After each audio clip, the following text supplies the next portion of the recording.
La vérité, c'est qu'on peut chasser un démon de son corps, même quand on est un bébé spirituel. C'est possible. On peut recevoir une guérison, même quand on est un épios.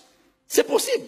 Mais, pour garder la délivrance, pour garder la guérison, mon ami, je t'assure qu'il va falloir dire à cette personne qu'elle va devoir faire disparaître de son âme les œuvres, les passions et les désirs de la chair.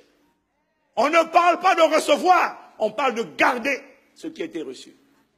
Ah oui, là, il va falloir dire à cette personne, mon frère, ma soeur, qu'il va falloir te débarrasser des impudicités, te débarrasser des jalousies, des querelles, des calomnies, des critiques, des mensonges, des divisions, des manipulations, parce qu'on a vu que ces péchés servent de pont, de passerelle, d'accès, de porte d'entrée à des démons.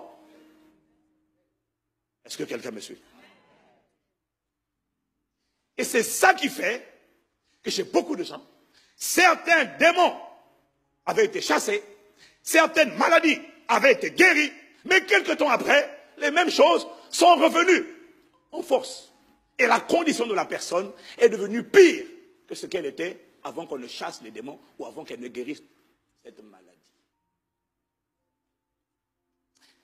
C'est pourquoi la sagesse me dit, avant de se précipiter à chasser les démons, parce qu'il y en a, ils arrivent à l'église, ils sont bébés spirituels, ils arrivent à l'église.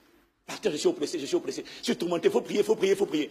Moi je te dis, avant de te précipiter à chasser les démons, tu dois te poser la question de savoir, est-ce que tu es aujourd'hui en mesure, quand on va les chasser, de les garder dehors? Pose-toi la question, hein? Parce que tu tolères l'impudicité. On chasse l'esprit de sorcellerie. Mais le même esprit de sorcellerie reviendra par l'impudicité que tu tolères. Sauf que quand il reviendra, il ne sera plus un esprit de sorcellerie. Il y aura maintenant plusieurs. Parce que quand tu le feras sortir, Jésus a dit dans Matthieu 12, verset 43-46, quand l'esprit impur est sorti, il va chercher du repos, il n'en trouvera pas. Il va revenir rôder autour de la maison. Et s'il la voit vide, balayer, rôder, s'il la voit vide, il entre, il prend 7 autres esprits plus méchants que lui. Et la condition de la personne devient pire que ce qu'elle était. C'est pour ça que Dieu a dit à Israël, dans Exode 23, verset 29, je ne l'ai pas mis dans mon texte, mais ça m'est venu tout à l'heure, dans Exode, Dieu leur a dit dans Exode 23, verset 29, il leur a dit, quand je vais chasser les habitants de Canaan, les géants de Canaan, je ne vais pas tous les chasser en une seule année. Je ne les chasserai pas en une seule année loin de ta face, de peur que le pays ne devienne un désert et que les bêtes sauvages ne s'y installent. Je ne chasserai pas tout d'un seul coup, parce que, en fait, quand je chasse, il faut que tu consolides et que tu prennes possession. Parce que tu vois, c'est comme tu vas chasser des squatteurs qui occupent ton terrain, c'est bien. Mais si tu ne prends pas le terrain, quand tu vas revenir, il y aura toutes sortes d'herbes et peut-être des serpents. Est-ce que quelqu'un me suit? Des trucs bizarres dans le terrain.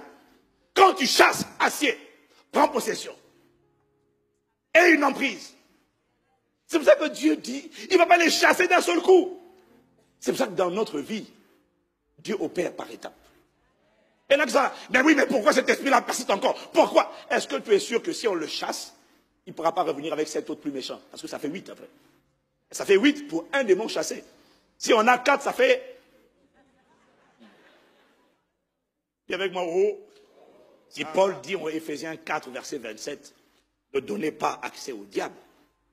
Ça signifie qu'on peut donner accès au diable. Et perdre ce qui avait été reçu en premier. Parce que Satan, il fait son boulot. Quand tu lui donnes accès, tu ne peux pas demander à un cambrioleur de venir chez toi et d'être sérieux. Si tu sais que c'est un cambrioleur, ne t'attends pas à ce qu'un cambrioleur brusquement ne cambriole pas. Un cambrioleur va cambrioler. Un voleur va voler. Si tu ne veux pas qu'il vole, ferme l'accès.